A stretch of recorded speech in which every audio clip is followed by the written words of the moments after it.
Hello, beautiful people, and welcome, to a video on the upcoming banners. These are the last banners before 4.0, and Hoyoverse has decided to do you a favor. That's right, they're putting another set of pretty underwhelming banners so that you can safely save up your pre-vote chips without being tempted. This banner isn't the worst when it comes to the character banner, right? If we look at the current banner, it's not the best. But for this one, the 4-star selection is a little bit stronger. Faruzan has a pretty similar purpose, I guess, to Mika, but she's not garbage. Yanfei and Rosaria are two characters that are fairly almost invisible, I'd say, where they're not really that noticeable. They're just kind of there. I'd say that both of them are okay. I think Yanfei in like her main role, right, as a carry, isn't really good. Like, she's passable, but it's nothing crazy. But Yanfei can also be played if you have her C4 as like a shield character, although she's not the only pyro shielder, so she's far from being the only option that you have in that slot.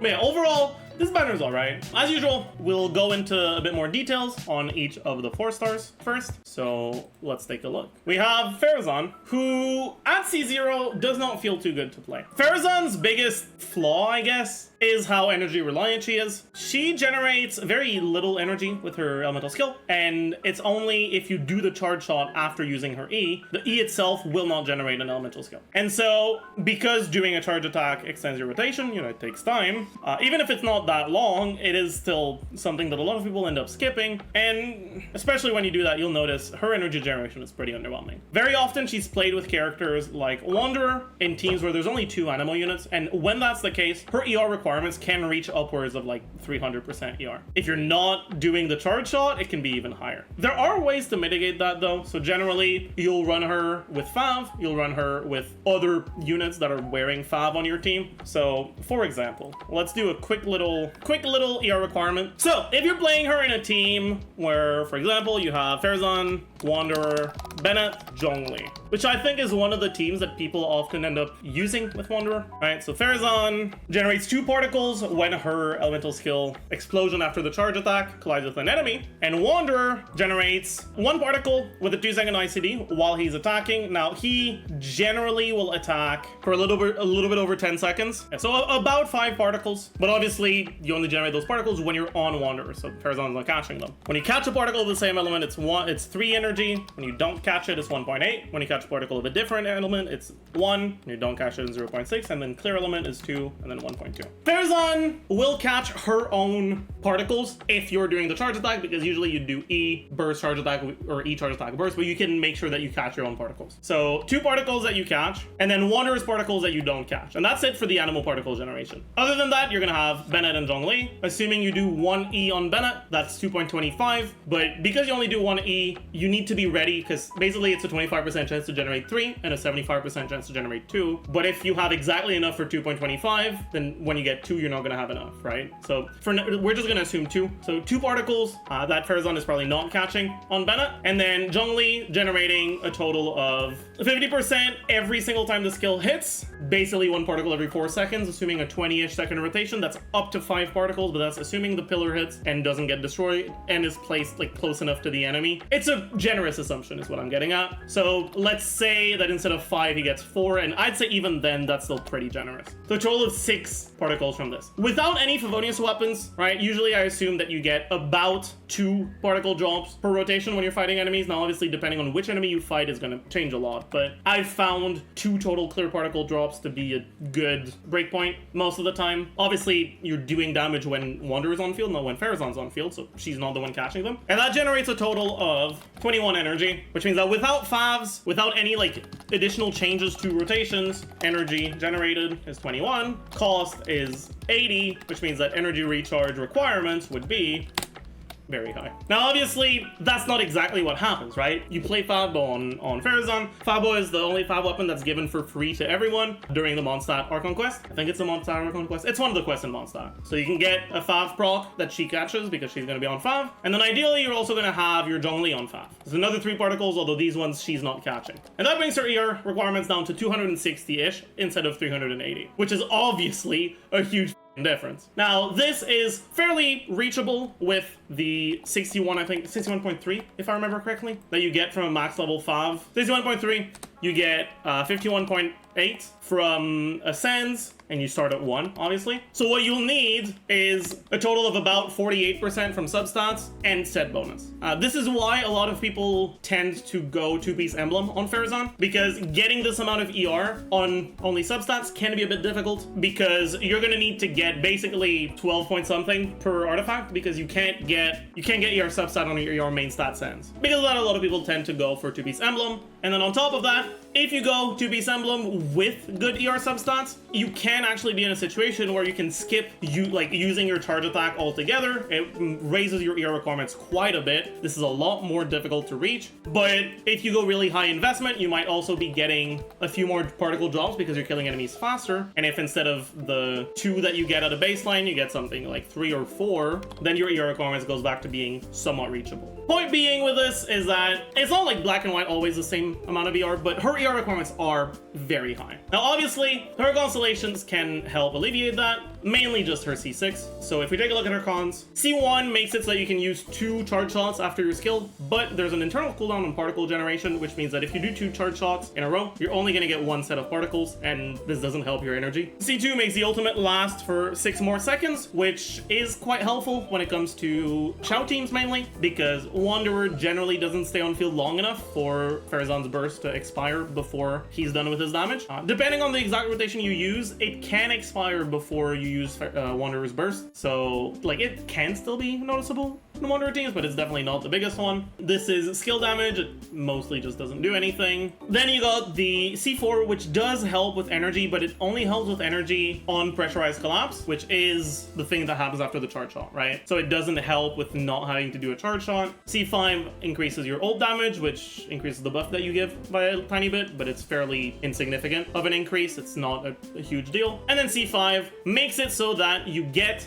the charge shot explosion periodically every 3 seconds during your burst. And this significantly alleviates her ER requirements. You basically will get 2 to 3 procs, but that's inherently even without having to use your skill. If you get 2 on field and then another 4 off field, and the ER requirements are a joke. You don't even need substats to make it. And so C6 basically single-handedly makes her ER requirements just not exist anymore. It also makes it so that she does her, like, the damage from her skill every 3 seconds, which can proc tenacity, so it changes her optimal set from kind of just being whatever, because you usually already have someone on noblesse on her teams, to just her being pretty good on tenacity. And obviously it gives a crit damage. All in all, I'd say that like her 2 relevant constellations are C2 and C6. C2 is kind of nice to have on Xiao teams. Doesn't really matter outside of that. C6 is just going to make her into a better unit. She's not a terrible unit without constellations, but she's definitely not great either. In a lot of the teams where you can use Faruzan, she's not a significant upgrade over not like hyper focusing on your carry's damage and just using another all-field damage dealer like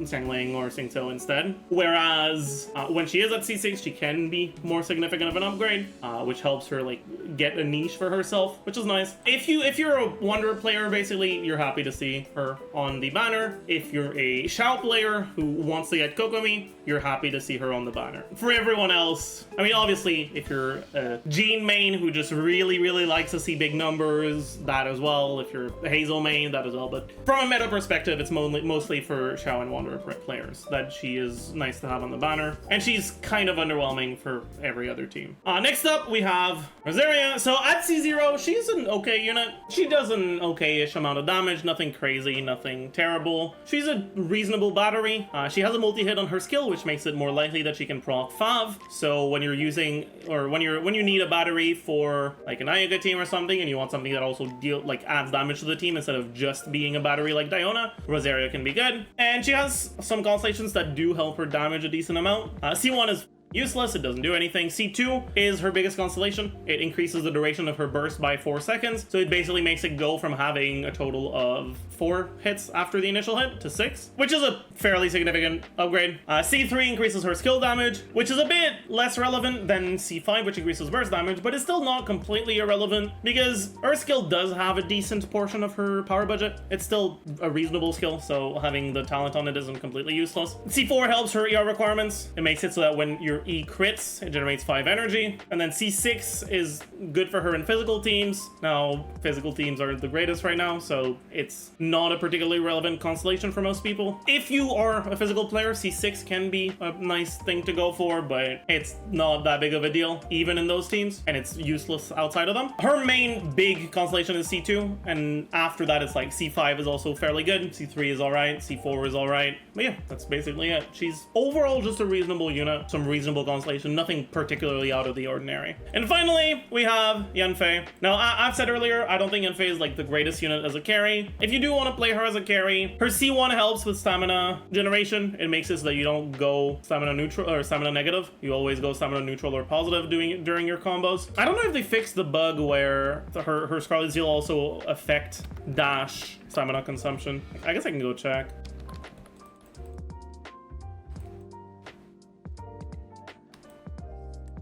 Yeah, as you can see, we're not losing a lot of stamina, even though we're constantly dashing.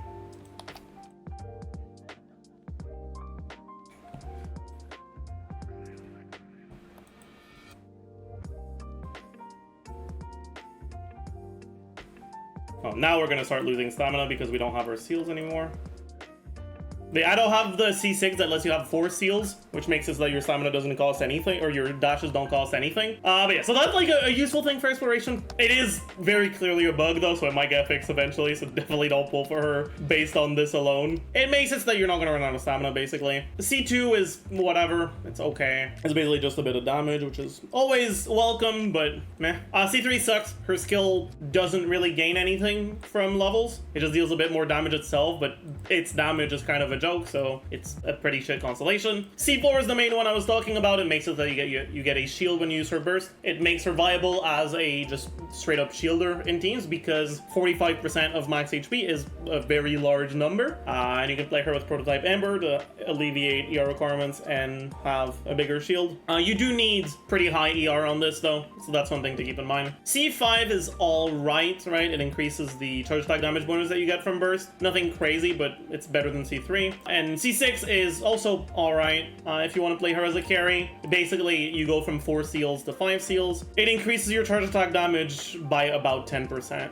which is okay. But it also makes it so that you get higher stamina consumption decrease because you get more seals. So it can also be useful for the exploration with the bug, so that's cool. All of her cons are fine, but because her baseline is so low as a carry, then even at C6, she's still not very impressive. If you want to play her, she can be fun to play though. So if you're enjoying her, obviously I won't stop you, but if you're considering going for her because you want a pyro carry or whatever, it's definitely not what I would recommend. But yeah, so that does it for the 4 stars. Now obviously for the 5 stars, I am going to post Ask the Jeff videos, so I'm not going to go too deep into them, but I will very quickly go over them anyways. Wanderer is fairly underwhelming. He's not bad, but he's not good. Let's just say that they banked a lot on people caring about him being good in Overworld, which people do, and they didn't feel the need to make him all that strong because he's pretty nice in Overworld. He does have his strengths, obviously. Against flying enemies that move a lot, he can be very nice, but the actual output that he has is fairly underwhelming. Compared to other hypers, it's not the greatest. People are gonna ask a lot about Shao versus Wanderer. The reality is, in terms of only damage, in most situations, Wanderer will be a downgrade to Shao,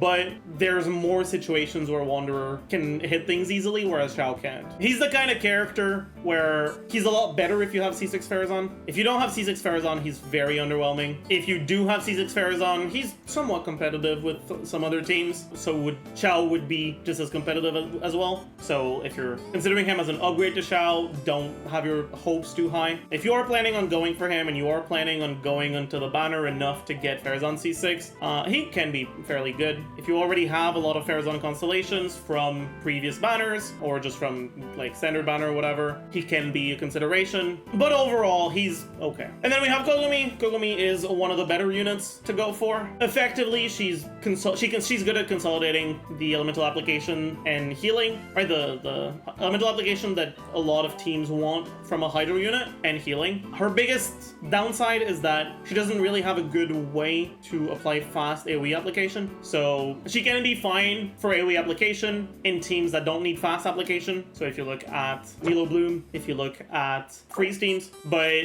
she's gonna be fairly underwhelming in teams that want a lot of hydro application, such as like channeling teams. She's also gonna be fairly underwhelming if you're trying to build her for her damage. In terms of AoE, a lot of her damage is stuck in single target, but obviously she kind of makes up for that by the healing, which is gonna help you a lot with the flexibility on your other teams, or with your other party members for the rest of your team. All in all, Kokomi is definitely one of the better 5 stars to go for, but I would also keep in mind if you already have a healer on your team, it's very likely that a different hydro unit would help your team more than Kokomi would. So just keep that in mind if you're going for her. She's definitely the kind of unit that gets played a bit less the more units you have. The more different units you have, the more different options you have, the less there's a reason to go for Kokomi. But even then, she is still a fairly strong unit that can very much be worth going for. That being said, right, both for Kokomi and for Wanderer, keep in mind 4.0 is right around the corner. And as such, we know that there's going to be a lot of new stuff coming up. And I'm not going to touch on leaks on this video because I do want to make it like pretty clear in my videos which ones talk about leaks and which ones don't, so that people can avoid them if they don't want to see leaks. But I will like vaguely touch on them for the next few seconds, nothing in detail, but yeah. There is a mechanic that's basically going to quote unquote force you to have some of the new units on your team. Effectively, some of the new enemies can get weakened by the Fontaine characters, and only by them. It's not like an elemental thing, it's just a new thing, a new upcoming mechanic that's coming. And depending on how much they get weakened by that, you might actually need to put a Fontaine character on your team for your teams to be able to clear those enemies. I haven't looked at all the details on them, but obviously the fact that this mechanic is coming means that future enemies might have even harsher punishments if you don't deal with it like they want you to. You will get free units that can do this, or that can deal with it, like the Hydro main character, but they're not looking too strong. So it's very likely that there's going to be a strong incentive to go for the new characters in 4.0, 4.1, 4.2. And if you use all your Primo Gems right now, you might feel like you're stuck between a rock and a hard place next patch if you're forced to play some characters that aren't all that great, or the patches after that. So just keep that in mind. Don't overspend your Primo Gems. Always keep enough so that if the next character is one you want, you will have enough, and you're not going to feel incentivized to spend if you aren't planning on it from the beginning. But yeah, that covers the character banners. All in all, these are kind of average. They don't have any outstanding characters in the 4 stars, but I don't think any of these characters are completely useless. And then the 5 stars, one of them is fairly good, another one is a bit less good, but at least pretty synergistic with the 4 star on the banner, so it's overall just fine. The weapon banner, on the other hand, is bad. I don't know what's been happening recently, but I keep saying this is the worst weapon banner, and then they just keep coming up with a weapon banner that's even worse. So we have Everlasting Moonglow and the Bell. I'm not calling it by its name, it's the Bell. And then on the 4 stars, we have Fav, Lion's Roar, Dragon's Bane, Wine and Song, and the other Bell. Those are the 4 stars. Fav Bow is obviously good, but as I mentioned earlier when I was talking about Faruzan, it is the only Fav weapon that you get for free, guaranteed from questing, and as such it has a bit less value than the other Fav weapons on banners. Lion's Roar, it's an okay-ish weapon that's never really all that great. It's just whatever. There's not that many accounts where Lion's Roar would actually be an upgrade in any way on the characters that you play. Like, it can be fine on Kutsing, it can be fine on like Meltkaya, but people don't play Meltkaya very much anymore, and it's not that much better than Iron Sting on Kutsing if you're playing a Quicken team. It's just kind of underwhelming. Wine and Song is just a joke. I don't even remember what stats it has because of how bad it is. I'll go take a look. It's high base attack, ER substat, decrease stamina consumption of sprint, and increase attack. This isn't good. It just sucks. Dragon's Bane is a good weapon, but on almost every character, you don't actually care about the refines. So basically, Dragon's Bane can be good on channeling, but the catch is better, so who cares? Dragon's Bane can be good on Raiden if you're going EM Raiden, but the passive will be useless, so you only need R1, so it being on a banner isn't that great. Lion's Roar can be fine on Hu Tao, and that's basically the main unit that actually cares about it. If you're a Hu Tao player, I guess you're kind of happy to to see this, but for almost everyone else, kind of not very good. Melt Rosaria as well, but meh. And then finally we have the Bell, which obviously is just really bad. Now, some of you might have seen, we're also, again, getting into very, very vague leaks. Some of you might have seen that the Bell is in Fémine's splash art thing, and might be assuming that it's going to be good on him. It's not. He doesn't have HP scaling. It's like Dragon's Bane being on Yunjin, exactly. It's just, no, it's not good on him in any way. But yeah, so the 4 stars are significantly below average. You only have like one weapon that's decent and one weapon that's good, but there are weapons that for Dragon's Bane, on most characters that use it, you don't care about refines that much. And for Fav Bow, it's the only Fav weapon that's given for free, so you already have one. But the reason why this banner is bad isn't just because the 4 stars are pretty underwhelming. The 5 stars are also really shit. The Everlasting Moonglow has been a meme ever since it came out. People have called it the donut, and it's not good. If you're playing on-field Kokomi as a driver for a taser team or something like that, it is a fairly good weapon. Right, it will be her best option, but it's not her best option by that much. And I'd say that most people who play Kokomi end up playing her more in like Nilo teams or freeze teams nowadays. But yeah, like it's a reasonable option if you're on fielding her, but it's not even that good. And considering the amount of primo gems that it takes to get it, it's definitely not something I would generally recommend. And then we have the Bell. The thing about the Bell is it gives a lot of good stats, or it gives a lot of stats, but no one cares that much about them. Because the thing about Wanderer, and this is Wanderer's signature weapon, the thing about Wanderer is that unless you're in situations where you don't want to use charge attacks because it would stagger the enemy in ways that you don't want them to be staggered, you don't really use your normal attacks very much. Charge attacks are just better. Now, if you get this, it makes normal attacks about as good as charge attacks, but other weapons would make charge attacks better. And all in all, this is not, in a lot of situations, this is not even his best weapon. It can be in some situations, but it's not great. This is one of the worst signature weapons we have for sure, because it's not really that good on anyone other than a Wanderer, and even on Wanderer, it's not particularly good. But basically, you've got 2 signature weapons that are kind of underwhelming and have little to no versatility, and pretty underwhelming 4 stars. Making this banner, again, smash my expectations of how bad a weapon banner can be. I would not recommend it. I think if you're a Wanderer main, it might just be better to wait for a Lost Prayer banner where the other weapons are good. But I'll cover his weapon and how good it is on him a little bit more in the Ask the Jeff Wanderer, so you can check that out when it comes out. So that's gonna be it for the banner review. As a very like short summary, character banners are okay, nothing crazy. Weapon banner pretty bad. All in all, save for Fontaine. And yeah, I'll see you guys in the next one. Bye, YouTube.